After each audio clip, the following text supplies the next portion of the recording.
Two Hyannis restaurants will have to close for a few days next month. We have details about this morning's licensing authority hearing. And Barnstable police are investigating a robbery in Hyannis. These stories and more on this episode of Barnstable Today. It's Monday, February 10th, 2014. I'm Sarah Mannel.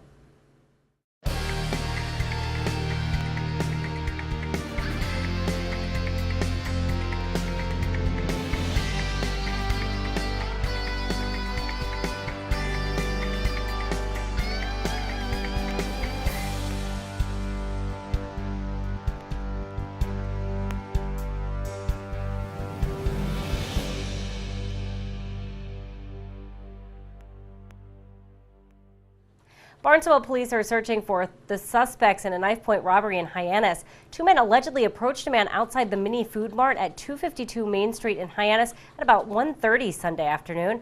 The men asked for directions to the train station and then pulled a knife and demanded money and the man's backpack. The men took the backpack and ran off. Police are searching for those suspects.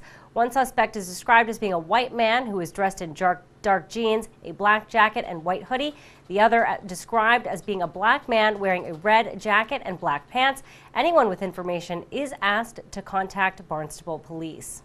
The International Inn, Bar and Grill in Hyannis will need to close for 3 days in March. This morning, the licensing authority found the establishment guilty of not providing the proper amount of supervision. This charge stemmed from an incident last September when police discovered the restaurant's bouncer was intoxicated.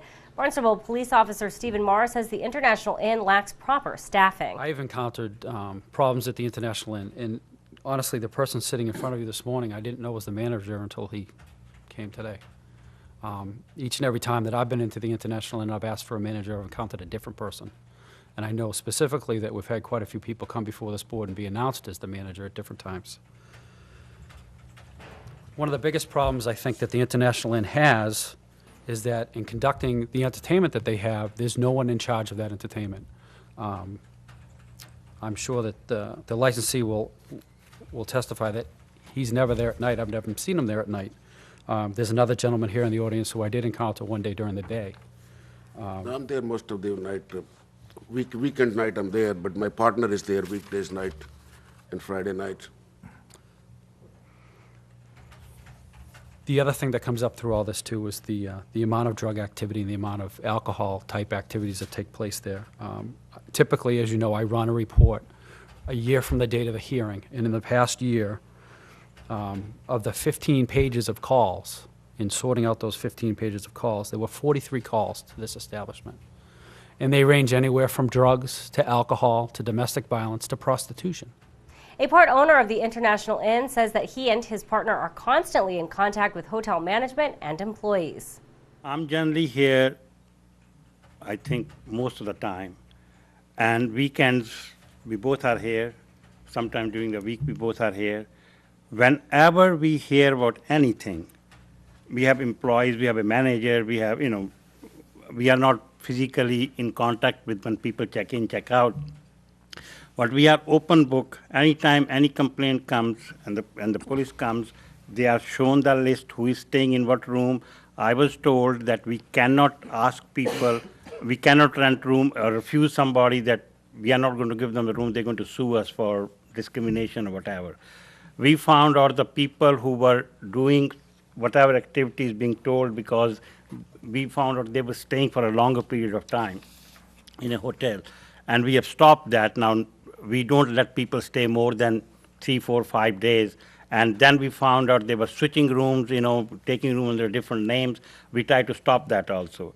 The person we had as a manager obviously was not very effective, so we hired a new person which has a much more experience running the hotels. And he's also here today. He just joined us recently. Board member Gene Berman questioned that statement. We've heard now from the staff that you have, but I want to emphasize to you, you are the manager of record. You are responsible for the operation and the supervision of this establishment, both in the interior and the exterior. Do you understand? You are the one that's responsible, not these witnesses that you presented. Right, I understand that. And you understand that there's been an awful lot of illegal activity going on in these premises. I understand. And I want to know what you're going to do from this time forward to clean this place up and to prevent the police activity that's been going on there. Ultimately, the board found the International Bar and Grill guilty of not providing a high degree of supervision over the establishment. The restaurant and bar will need to close for a period of 3 days in March. The Shanghai Chinese restaurant in Hyannis was called before the licensing authority on a similar charge. Barnstable police officer Matthew Blondin talked about a night last November when the owners failed to exhibit control over the premises. We were on patrol in the area of Center Street, Hyannis.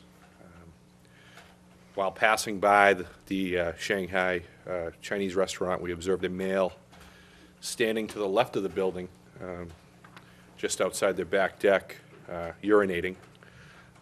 His genitals were exposed, clearly urinating. We stopped. We encountered this male. During the encounter, we identified ourselves as police officers. We had our badges displayed. Male reached into his pockets. He grabbed suspected narcotics, was able to swallow the narcotics before we could detain him. Attorney Robert Mills represented Shanghai for the hearing. He says the restaurant's location can be problematic. Unfortunately, unlike many areas in town, they don't have the luxury of being, say, a Dragon Light or maybe one of the other restaurants in a more desirable location.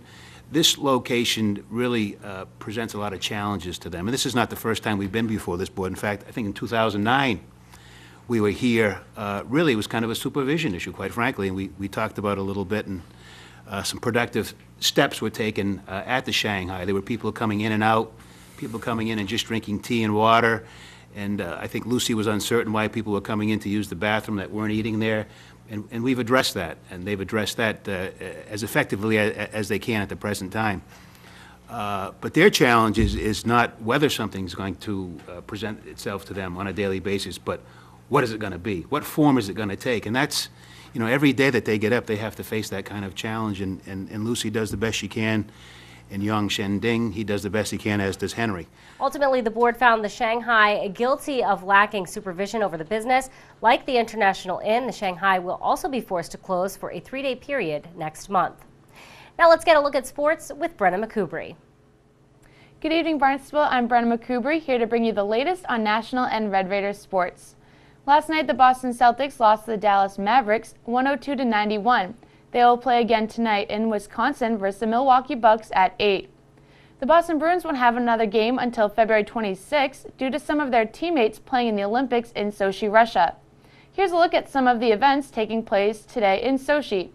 The ladies' super combined alpine skiing, biathlon men's pursuit, qualification for men's curling, as well as qualification in men's moguls freestyle skiing. Women's ice hockey game held between Finland and Canada. Women's luge singles, qualification for men's short track, and lastly, coverage on men's 500-meter speed skating.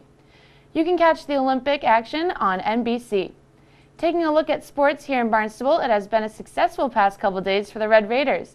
On Saturday, the boys' varsity hockey team hosted big-time rival Falmouth Clippers.